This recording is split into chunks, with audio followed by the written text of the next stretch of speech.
We continue now at the top of Daf Vav Amud Aleph Mesechet Sanhedrin. This is Sanhedrin Daf 26a. This daf is sponsored by David Grossman. Thank you for your sponsorship. If you'd like to sponsor an Amud or Daf, see the description box below, and see the description box below to see how you can support this channel.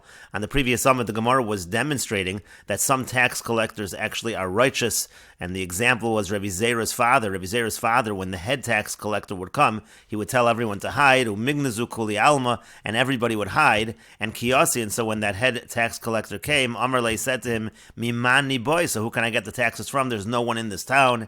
And the Gemara continues, Kinicha nafshe, when he died, when the father of Rabbi Zera died, Amarle said, Shekolu teleisar moed et sairi li besadinoi. He said, there are 13 mo'ah that are tied in my sheets. Go take them, v'hadru le leplania deshaklisinhu minei, and return them to so-and-so, because I took that money from him, v'lo et strichuli, but it ended up that I didn't need it to pay the tax. And so again, we see that Rabbi Zera's father, who was a tax collector, was God-fearing. And the Gemara continues at the two dots. The Mishnah said, Amar Rabbi Shimon says, B'tchila hayakorno son osvei shvius. Originally, they were called gatherers of the Shemitah produce, but then when the tax collectors increased, they were called the merchants of shvius. And the Gemara says, My Kamar, what exactly is being said in the Mishnah over here?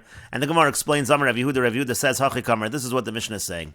B'tchila hayomrim osvei shvius kasherin, sochrin psulin. Originally, they said that the gatherers of shvius produce, they're kosher to testify, but the merchants of shvius produce, they are puzzled, they're disqualified from testifying. Misharabu mamsiye mos laniim. But when it increased that people would give money to the poor, vi'azli aniim va'asvi lahu, and they would give that money so that the poor would go and gather that produce for them, umaisu, and bring back that produce. So then already chazru lomar, then they said echad zeh v'echad zeh psulin. Both with regards to the gatherers and the merchants, both are disqualified from being witnesses.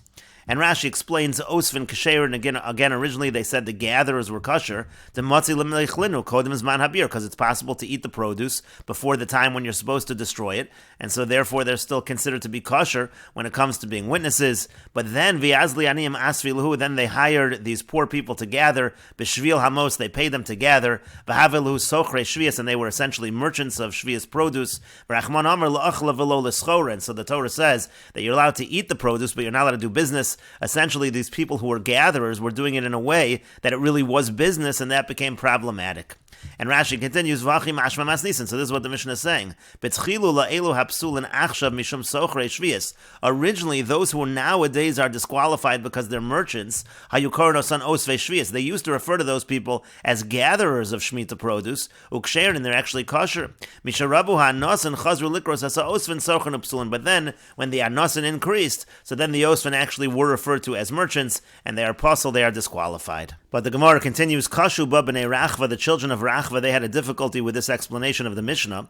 Hai misharabu ha'anasim, when it says in the Mishnah that there was an increase in the tax collectors, that's not accurate according to the above explanation. Misharabu ha'tagarin miboile, what it should have said was when there was an increase of merchants. And so the Gemara offers another explanation, ella rather, b'tchila hayu omrim echad zev echad zeh psulin. Originally they said both the gatherers and the merchants are puzzled to be edim, they're puzzled to be witnesses, but misharabu ha'nasim, but when the coercers increased, umay ninhu arnuna, and what does that refer to? That refers to the arnuna, that is a tax on property. There was an increase of taxes on property. Kidemachers Rabbi Yana, it's like Rabbi Yana announced, Poku v'zoru b'shvius, go and plant during the Shemitah year, mishum arnona, because we have to pay this property tax. So at that point in time, because of that tax, chazru lomar osvan kasherin, they retracted, and instead they said, the gatherers of the Shemitah produce are kosher to testify, but sochrin psulin, it's only the merchants that are disqualified. And Rashi explains, Arnona is mas, again that's a tax, Shagova hamelech min atvuos, the king would collect that tax from the produce,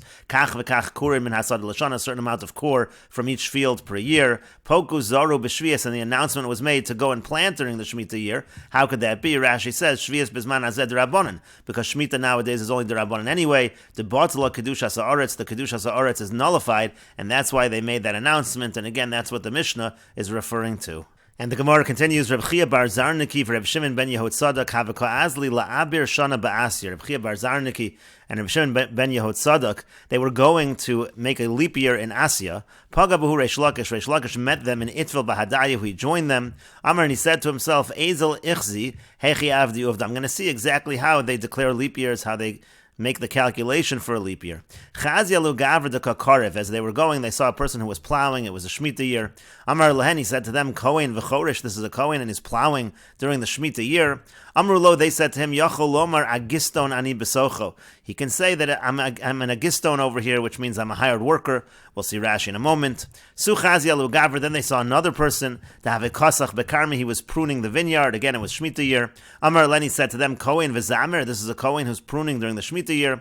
Amrulei, they said to him, Yachol lomer le'ekel beis habad ani tzarech. He can say that I'm doing it for a basket that I'm making for the beis habad, for the olive press, meaning I'm not doing it for agricultural purposes. I actually need the wood, I need the branches to make a basket. Amar lehem, he said to them, Halev yodeya, the heart knows, im le'ekel im le'akalkolos, if he's doing it for a basket or if he's doing it in order to transgress. And Rashi explains, Karev is charish, someone again plowing during the Shemitah year. Amar lehu Reish Lakish. Reish Lakish said to them, Kohen v'choresh. Zeh Kohen u'shechorish b'shvius. This is a Kohen, and he's plowing in the Shemitah year. The Amrina Lakamon will say later on, Nechshedu Kohanim ala Shvius, that the Kohanim are suspect when it comes to keeping the laws of Shvius. Agiston, so then he could say he's really a worker. Sacher v'karka shel nachriyu, he's a hired worker, and it's not land that belongs to a Jew. This is land that belongs to a non-Jew. Inami, another explanation of Agiston, Mishum Arnona, means to say because of the tax. Sachro Bal Habayis Lachrosh, so the Bal Habayis had to hire him in order to plow because of the tax we mentioned above. Kosach is Zomer Kerem, they saw a person who was pruning a vineyard, and Rashi continues, Ekel de Dorso, Tzrichel Beis Habad, Likshor es Tapuach Hazesim, Kisha Otzerno Son Bekora. Rashi understands the Ekel was used to tie down the beam of the olive press, and Halev Yodea, Reish Lakish said that the heart knows, Libo Yodeim LaEkel Niskavino La Kalkolos, in his heart he knows whether he had Kavana for the Ekel, he was using the wood for this basket, or again to tie down the beam, or La Kalkolos, he was using it to transgress.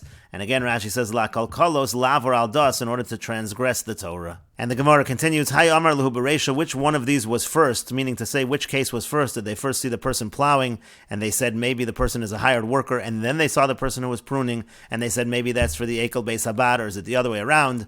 And the Gemara explains, if you're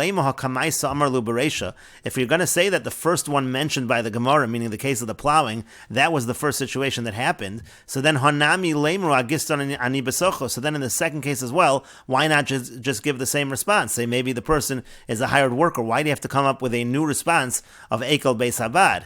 And so the Gemara says, obviously it has to be the reverse. Eloha Amar Le Bereisha, rather what happened was, first the response was by the person pruning, maybe that's for the Ekel Beis Habad, V'hadar Amar Lehu Ach, and then they saw the person who was plowing. Obviously you can't give the answer of Ekel Beis Habad over there, so there the response was maybe Agiston Ani Besocho, maybe the person is actually a worker. And the Gemara continues, Ma'ishna Kohen, why did Reish Lakish assume that the people he was seeing working with the Shemitah produce, why did he assume that they were Kohanim? And the Gemara answers to that, Mishum Dechashidi Ashvius, because in general, when it comes to Kohanim, they are suspect with regards to Shvius. The Tanya, as we learned in a Brisa, saw a Truma Shenafla Lemeya Soin Shel Shvius. Let's say one saw of Truma falls into 100 saw of Shemitah produce, Talis, so then we say that it's Batal. Pachos Mikan, but if it falls into less than that, so it's not enough for Bittel, so then Yirkavu, so then you have to let it rot. V'havinan Bon, we ask on this, Amai Yirkavu, why do you have to let it rot? Yim Cherenu LeKohen Bidmei Truma, why not just sell it to a Kohen at the value as if it's all Truma? Chutz Midmei Osa Saw, except for the value of that saw, he's not allowed to profit off the actual saw of Truma, but why not sell it at the price of Truma? Truma is generally priced cheaper than other produce, so why not do that? And the Gemara answers, V'yamar Rav Chia Mishmei De'ula, and Rav Chia said in the name of Ula on that, Zos Omeres Nechshedu Kohanim Ashvius. This shows that Kohanim are suspect when it comes to Shemitah, and again, that's why Reish Lakish suspected that these individuals were Kohanim. And Rashi explains, if it falls into 100 times the amount Tala, then it's Batal, the Truma B'Teila Be'echru Meya, because Truma is nullified when it's 1 in 100, V'hashvius Yochal Zor, Kodem Zman Habir, and then the actual Shemitah produce, as long as a non-Kohen, if he eats it before the time of the beer, or before the time you're supposed to destroy that Shemitah produce, so that would be fine. So in other words, again, then you can use Bittel, but Lepachos Mimeya, but if it falls into less than 100, the Havalei Meduma, that's called Meduma, that's when you have a mixture with Truma in it, V'asura Lazarim, Kohanim. Now non-Kohanim cannot have it. So then we said that you have to let it rot. And the Gemara asks, why let it rot? Yimcharu l'Kohen, just sell it to a Kohen. Dashari le Truma, because Truma is permitted for a Kohen. And b'dmei Truma, you'll sell it at the value of Truma, kolomar bezul, meaning you'll sell it cheap. The Truma ein damei yakarim kechulin, because Truma is not as valuable as chulin, lefi she'eina ru'ya ela l'Kohanim, because only Kohanim can eat it, and therefore there's less demand, so the price goes down. And Rashi continues, kolomar yimcharena ba'aleim l'Kohanim, meaning what it means to say is the owners should sell it to Kohanim, ba'mesha yachol, at whatever price they can get, chutz midmei ha-truma shuchayev lasitim l'Kohen b'chinam, except for the actual truma, the value of the actual sav truma that fell in, because that you have to give to the Kohen for free. To mutter limchor shvias al manas lechol, it is mutter to sell the produce of shvius as long as it's understood that it's going to be eaten and the money will be used all before the time of the bior. And the Gemara then said, Nechshadu Kohanim, that Kohanim are suspect when it comes to shvius. Lahashos shvius achar zman habir. The point is that Kohanim, they would delay, they would keep shmita produce even after the zman habir. To moru bo hetera, because they would rationalize mishum de ishtaru truma v'kodshei kodshim lagabayu, since they know that truma and kodshei kodshim is permitted to them. V'hashvius nami kedushas haaretz, shvius also, that's kedushas haaretz. So they had this rationalization that for them it was mutter. And in any case, the Gemara continues the story. Amru, they said, Rashi explains, Amri Rebbe Chia bar Zarnaki Rebbe Shimon oled Reish Lakish. Rebbe Chia bar Zarnaki and Rebbe Shimon, they said about Reish Lakish, they said, Teruda Hudain, Rashi explains, Teruda Hudain kantaran huzel matriach bedvarav. He's just bothering us when he's following us around over here. Kimatu lahasam. So when they got to that particular place where they were going to declare the leap year, to consider whether it should be a leap year, Rashi says, Mati hasam la'aliyah. They did this in the upper floor, Shema Avrin Bashana. That's where they would declare the leap year. So when they got to that particular place, Saliku le'igra shalfua le'dargami to say, so they went up to the roof and they took away the ladder from that area so that Reish Lakish was not able to follow them. And the Gemara continues, Asal Lakami de Rabbi Yochanan, the Gemara says he came before Rabbi Yochanan, meaning Reish Lakish came before Rabbi Yochanan. Amar le said to him, B'nei Adam hachashudan al hashvius. If people are suspect when it comes to the Shemitah year, K'sheirin la'avra shana, can such people, are they allowed to declare that it's a leap year? And Rashi explains, Hachashudan al hashvius shenasu sanegorin l'Rishayim. Here they're defending these Rishayim. When we passed by the people that were violating the Shemitah year, they defended them. But the Gemara continues, Hador Amar, then Reish Lakish said, he changed his mind and he said it's okay that these individuals are deciding about the leap year because lokashali, he said it's not difficult to me. Midi dehavi ashlosha roi bakar, it's similar to the situation with the 3 cattle herders. This was earlier in the Masechta. V'rabbanan achush benayu samuch. Even though the Rabbanan, they heard the shlosha roi bakar in terms of how the seasons were working out, they were really relying on their own calculations. And so here as well, with regards to Reb Chia bar Zarnaki and Rabbi Shimon, they're not relying completely on Reb Chia bar Zarnaki and Rabbi Shimon. They're taking that into account, but really they're relying on their own calculations. But the Gemara continues, V'hador Amar, but then Reish Lakish, he changed his mind again, and he said, Lo dummy, it's not similar. You can't compare it to the case of the Shlosha Roi Bakar, because Hasam over there, by the Shlosha Roi Bakar, Hador Imnu Rabbanon, V'avru Alu Shasa. Afterwards, the Rabbanon, they did the calculation, and they took a vote, and they declared it a leap year. But Hachabat over here, Kesher Rishayim, who it's a conspiracy of the wicked, the Kesher Rishayim, Eino Min Minyan, and the conspiracy of the wicked, that cannot count in terms of taking the vote of the Bezdin deciding whether to have a leap year. And Rashi explains, Kesher Rishayim Huveich Anon Sovchan Al Minyan Zeh. How can you rely on this number of people, Lasos Kedivreim, to follow them? Ve'afilu Ihein Osen Avor Kedin V'chados. Even if they followed the proper law, Ein Hashana Misaberes Al Yedei, and still you can't have a leap year through them. To be on Bezdin Nimnin V'zeh Eino Minyan, because you need to have a count of the Bezdin, which you don't have over here, because they are part of this Bezdin. And the Gemara continues, Amar Rabbi Yochanan. When Rabbi Yochanan heard this from Reish Lakish, he said, Da'aka, this is troublesome that you're referring to them as Rishayim. And the Gemara continues, Kiyasu l'kami de Rabbi Yochanan, when Rabbi Chia bar Zarnaki and Rabbi Shimon, when they came before Rabbi Yochanan, because they heard of this whole exchange, Amru lei, they said to him, they said to Rabbi Yochanan, Kari lan roi bakar, he's calling us cattle herders, v'lo amar lei mar v'lo midi, and the master doesn't respond to him at all, he doesn't say anything. Amar lehu, Rabbi Yochanan said to them, V'kari lechu roet son, let's say he called you shepherds, that's even a lower level. Not only can you not be judges, but you can't be witnesses as well. Maya minole, what exactly would I respond? It seems that Rabbi Yochanan was saying that Reish Lakish had a point. And the Gemara continues, My Kesher Rishoim, where do we see this idea of Kesher Rishoim, of this conspiracy of the wicked, that they're not counted? And the Gemara continues, Shevna havidarish betleisa rivasa. Shevna, he used to darshan in front of 130,000 people. And Chizkiah havidarish bechad sar rivasa. Chizkiah, he used to darshan in front of 110,000 people. Kiyasa Sanhedrin v'tzara alad Yerushalayim. When Sanhedrin came and he sieged Yerushalayim, Kosav Shevna Piska, Shevna wrote a note, and Shada Begir, and he shot it with an arrow, and it said, Shevna v'siyato, Shevna and his people, Hishlimu, they are going to make peace, they are going to serve you, and Chizkiah v'siyato, but Chizkiah and his people, lo hishlimu, they're not going to make peace with you. Shenamar, as it says in the pasuk, and this is a pasuk in Tehillim, Ki inei harishayim yidruchun keshes konu chitzam al yeser, and Rashi explains, the yidruchun keshes konu chitzam al shem shal yedei hachetzu mevakesh l'hames as adonov, because through the arrow he was trying to kill his master, b'lashon hara hakasav sham, through this lashon hara that was written on the note that was attached to the arrow. That's what the pasuk is referring to.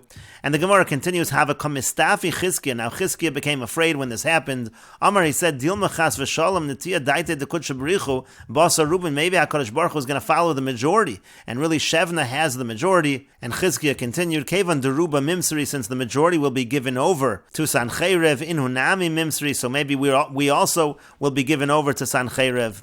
But Navi v'yamar lo, so the Navi came and said to him, and this is a pasuk in Yeshayahu, lo somrun kesher l'chol asher yomar ha'mazeh kesher kilomar.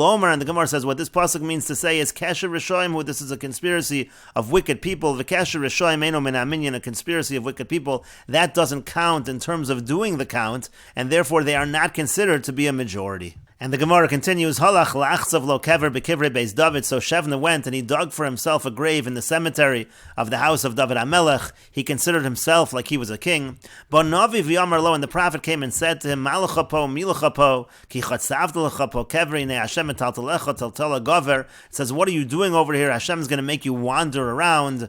Amar Rav, and Rav comments, Rav says on this, Til tula de gavra, kashimi de itasa. It's implied from this pasuk, when it says gever, it says a man, that the wandering of a man, that's more difficult than the wandering of a woman. And the Gemara continues, that the pasuk continues, Va'otcha ato, which the Gemara interprets as follows. Amar Rabbi Yossi Rabbi Chanina, Rabbi Yossi Rabbi Chanina says, Melamed, what this part of the pasuk teaches is, Sheparcha bot saras, that he got saras. Ksiv hach, it's written over here, Va'otcha ato, or Ksiv hasam, and it's written over there, V'al safam yata, and in that pasuk it's a reference to tzaras, so here too it's a reference to tzaras. And the Gemara continues, the pasuk in Yeshayahu continues, Tzanof yitznafcha tzanefa kadur l'eretz rachvas yadayim. He's going to wrap you, HaKadosh Baruch Hu is going to wrap you like a headdress. And the Gemara explains, Tana was taught, who bikesh kolon beis Adonov, he wanted to disgrace the house of his master. Shevna was the head of the palace of Chizkiyahu. Lafikach nepach kevodu lekolon, therefore his honor was turned to disgrace. And the Gemara explains, Ki ave nafik, when he was going out of the gate, Rashi says, Ki ave Shevna nafik im siyato lotzes mirushalayim. When Shevna was going out with his group to leave Yerushalayim, ulahashlim in Sancheirev, and to give in, to make peace with Sancheirev. So when he was going out, Ki ave nafik, asa Gavriel achte ledosha biape masher yosa. Gavriel came and he closed the gate in front of the rest of his people, so that Shevna ended up walking out alone. And we will continue with this discussion in the next video on Daf Chavav Amud Beis.